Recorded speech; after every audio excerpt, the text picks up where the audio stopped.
Hey party people, what is up? What is up? What is up? Folks, today we are checking out the newly redesigned Osamodas for Dofus Touch. Specifically, we are going to be checking out the Chance water build here. This is a build that's been completely introduced into the game, especially with the frog summon that it's never been in Dofus Touch at all.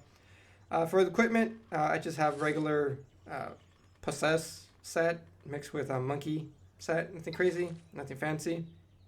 Gotta jump in there. This might be a short video. Like I said in the agility OSA video, the OSA pretty much has been simplified, definitely streamlined. Whether that's a good or bad thing, I don't know. So there's not a whole lot of information to cover here. As you can see here on my spell bar, there's only 3 chance spells and your 2 summons. But we're gonna go ahead and jump in here and test some of this stuff out. Of course, your damage output may vary depending on your set, but more or less, you're going to be hitting what's showing on the screen here. First off, you have Corrosive Claw. So the Chance Osa revolves around poison and kind of like mid-range play. Definitely, like right now, I'm too close to the pouch, but you definitely want to be like at a distance like right here and just kind of throw stuff at your enemies. Corrosive Claw is just a direct damage. That puts your enemies in a corrosion state. What this state does, it adds poison to them, but it also it triggers other perks with the other spells too. So definitely, what is Corrosive Claw is something you're gonna want to use, like starting your turn to start your combos or your sequence of spells, because it's going to set up additional damage for a lot of this stuff. So let's see. If I do Corrosive Claw here, just raw, vanilla, you see at the end of my turn, it did an additional 164. Moving on, we have Whirlwind. So Whirlwind is another kind of range spell. You guys can see the range here too. So definitely I can play a little bit farther there. Okay, so when your opponent and when your target is in a corrosive state, it's gonna do a little AoE splash damage of that corrosion poison state. Sadly here, because this is beta, it's a little bit buggy, it's a little bit glitchy. It doesn't really show you the AoE. I would assume it's a little cross, but if there's other enemies next to the enemy you're targeting, those enemies are going to get put into the corrosion state as well. So it's a way for you to kind of spread the poison in a small little AoE area. Nothing crazy. Definitely not like Punch of the Crackler type of thing. So that's the kind of damage you'll be doing here. So you definitely want to go Corrosion Claw and then Whirlwind. Especially if you're fighting multiple enemies that are next to each other. Next up, we do have a Scission Leap. I'm pronouncing that right. What this spell does is it's kind of like a keep away spell, right? Kind of leaning into the fact that this is a build that Ankama wants you to play at mid range. So this is a keep away spell. You use it, and it pushes your opponent away. Let's see if you can use it multiple times. Yeah, so you can use it a couple times here. So say your enemies are getting a little bit too close. You go plat. And then just kind of run away a little bit. All right, that's the idea behind it. And then it doesn't have a corrosion perk to it. And that is it. That is your toolbox when it comes to chance spells. Now let's talk about the chance summons. The Tofu is now a chance summon. Oh, look at that. It's got a little blue accents on it. Little blue. I do like that. Just a little visual flair that kind of solidifies and kind of enforces the idea, oh, this is a chance summon, right? Super cool. I'm glad they did that. For the Tofu, you're going to have 3 spells. You do have Fly Away, which is very similar to what the Tofu used to have when it was within the agility branch. The only big difference is before you were only able to use Flyaway with your allies. Now this could be a great positioning tool to put your enemies where you want them to be. Even just keep them away too. So you would just, maneuver your Tofu and, just get him out the way a little bit more. There you go, that's fly away. And of course, you can use it on yourself. Um, Again, nice little positioning tool. It's no panda, but it's a great tool to have, regardless. Tofu beak. I'd assume that's what this translates to. It just attacks. Pretty straightforward. You use it twice a turn. Awesome. And then lastly, you have Tofu Ru. Tofu, I don't know what this translates to. We're just gonna use it. It's a close combat, hand to hand. No states, nothing. Okay, doesn't really do much. Now, remember how I was talking about the corrosion state? This is another place where it comes in handy. So if we put the pouch here in the corrosion state, and we go over to our Tofu, if we use, let me see, there we go. Now you get the double damage trigger. And we can do it again. So this Tofu, just like raw, it's going to be doing like around 600 damage by itself, which is not bad. Which is definitely not bad. Let's check out the other spell. And that's going to have another secondary damage trigger to it as well with the corrosion state. So pretty straightforward, nothing crazy.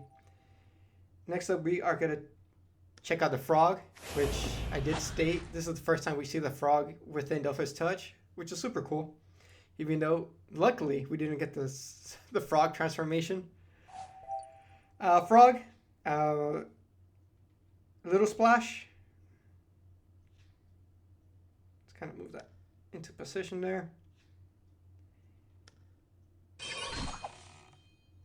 Similar to the Tofu peck, used twice a turn, which is raw damage. And then we do have Grand Splash. So this is kind of like a teleportation spell. It's kind of like jump, Yop's jump. But when you land, it does like a little AoE splash damage. So here we go. Little frog over here. We do Grand Splash. It teleports over there. Pretty straightforward. Lastly, the third spell for the frog is the Bewitchment spell. I'm not sure, something tongue. I'm not sure what this translates to. But if you use it on allies, it is -4 on duration of effects. If you use it on enemies, it is -2. It doesn't do any damage. It's just more of a utility spell. So there you go. That's on the Osamodas. It does have a cooldown, significant cooldown. So you do have to be mindful in how you use this spell, because you're not going to be using it every turn. And if there you go, enemies, -2. And of course, the frog does have the synergy with the corruption state.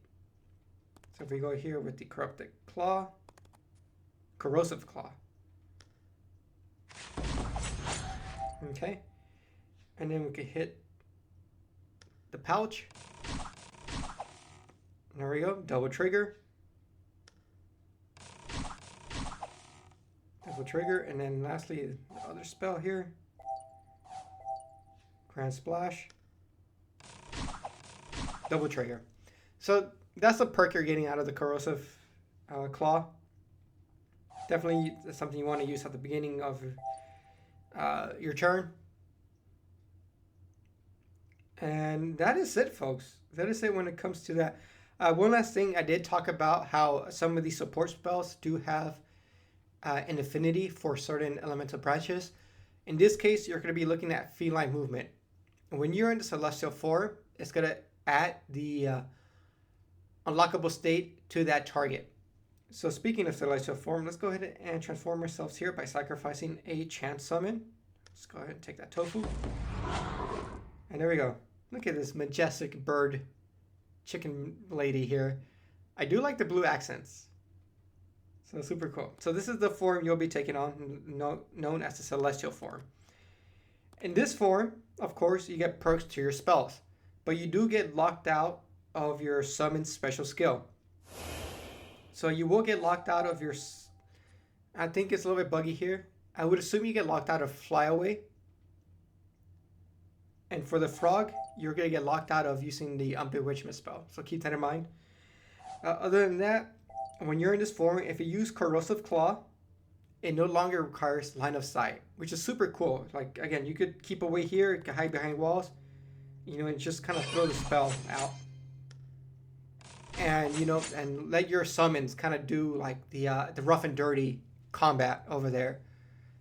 So if that's the way you like to play, definitely, you know, Chance Wilson might be something for you. When it comes to Whirlwind,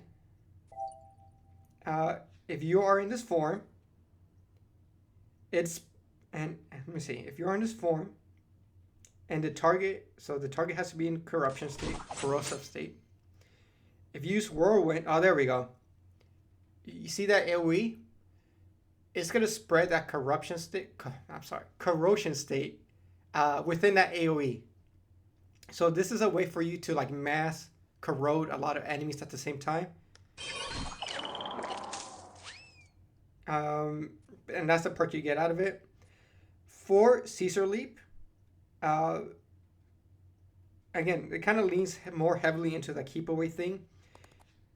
I don't think it's working here, but what it does is it pushes your target and it pushes you away from each other.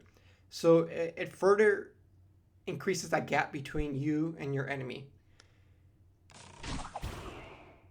It pushes the pouch, but it's supposed to push me too.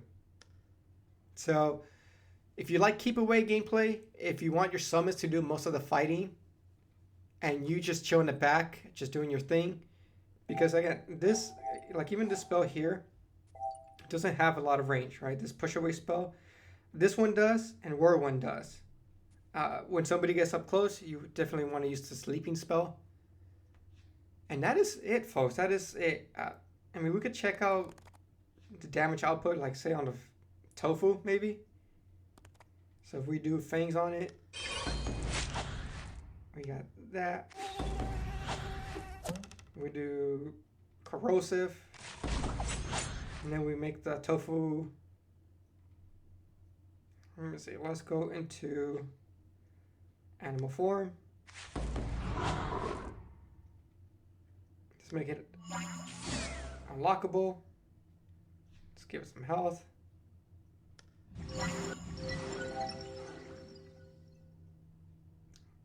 Oh, there we go. See how I'm kind of locked out of there? I can't use Flyaway. Let's see, 2 Tofu pecks. 400 damage. 400 damage. And we could go, oh shoot, I messed up. So we go, let's see. 400.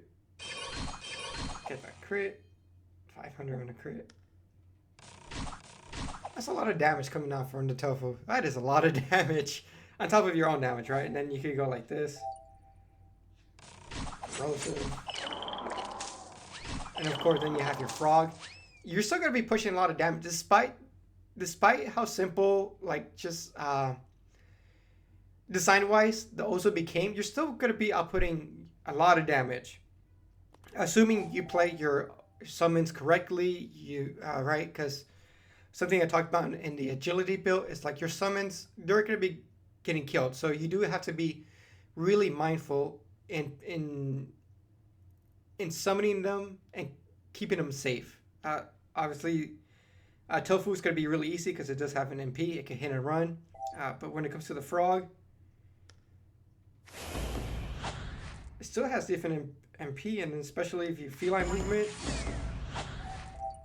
and you can just run over the place. And this one could like splash over here, splash, and then just like run away. But I think, you know what? I wasn't feeling the chance build at all. I thought it wasn't as punchy as the agility branch, but I'm digging it. I'm really digging it. This is cool. All right, folks, we are going to wrap it up here. Let me know what you think. Do you think this is cool? This is awesome. But next video, we are going to check out, last but not least, the intelligence build for the Osamodas. Until next time, this has been Challenge Your EX.